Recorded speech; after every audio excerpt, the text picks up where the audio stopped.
Color Finale 2 features a new inspector where you'll find a lot of common controls that will allow you to get started with your images quickly. Let's take a look. Let's start making some color adjustments. And I'm going to start here at the top with color management. From here we have color profiles. The default is Assume Video. The Assume Video color profile assumes that my acquisition media is in the same color space as my project, in this case HDTV Rec. 709. Assume Log is for logarithmic footage, and we'll get to that. Here under ACES we can assign IDT and ODT parameters, and use input LUT. I can use a custom cube from whichever camera manufacturer I'm working with as my starting point.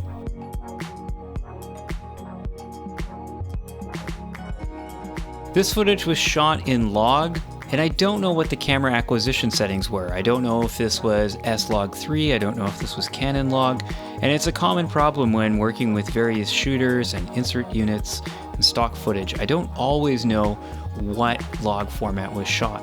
Color Finale 2 introduces some new auto analysis tools. I'm going to change the color profile from Assume Video to Assume Log, and the software makes an educated guess on contrast and saturation levels to essentially take this out of log space and put it into video color space. I'm going to open up my scopes here, and this is our clip when we started, and this is the adjustment made using the Assume Log parameter.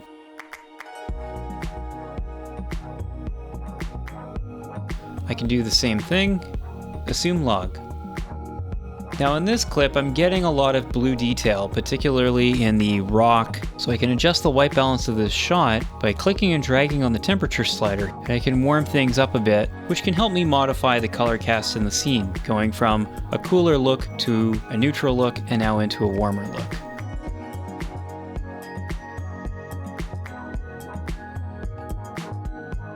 Color Finale 2 features an ACES image pipeline. To enable this, I'm going to open up Color Profile and select Use ACES, and transform this footage appropriately, in this case Sony S-Log3 with a destination of Rec. 709.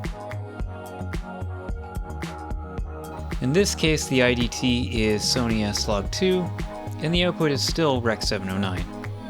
By using the white balance selector found here, and select a white region of the frame, you can see as I hover my mouse throughout the frame, an image analysis HUD appears that shows me RGB values for the pixel that I'm currently selected on. This northern tip of the slate looks pretty white, so I'm going to use that. And the red channel is compensated accordingly.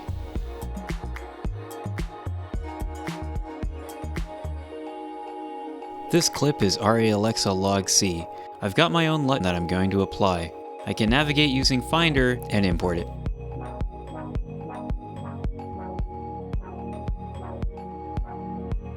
I've got these two shots from the same scene. The first is graded and the second one is not. I'd like to match them. I'll need to change my UI layout to include Comparison View.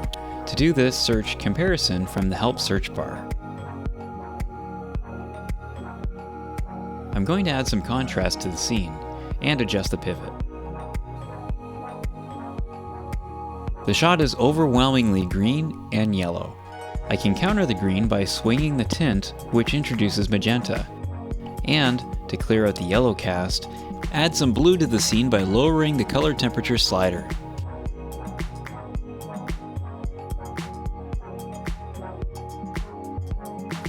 That's looking pretty good.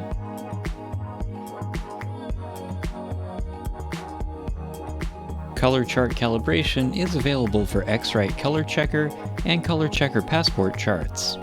To calibrate, select which model you are using, align the calibration grid, and click Match Chart.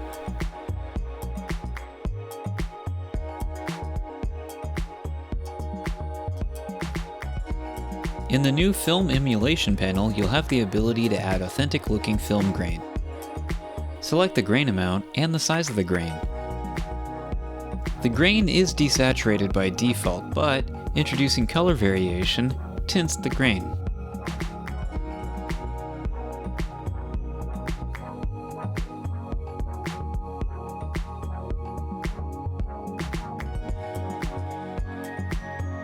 Color Finale 2 introduces a sharpness tool which is great to have in your back pocket when the focus may be a little soft.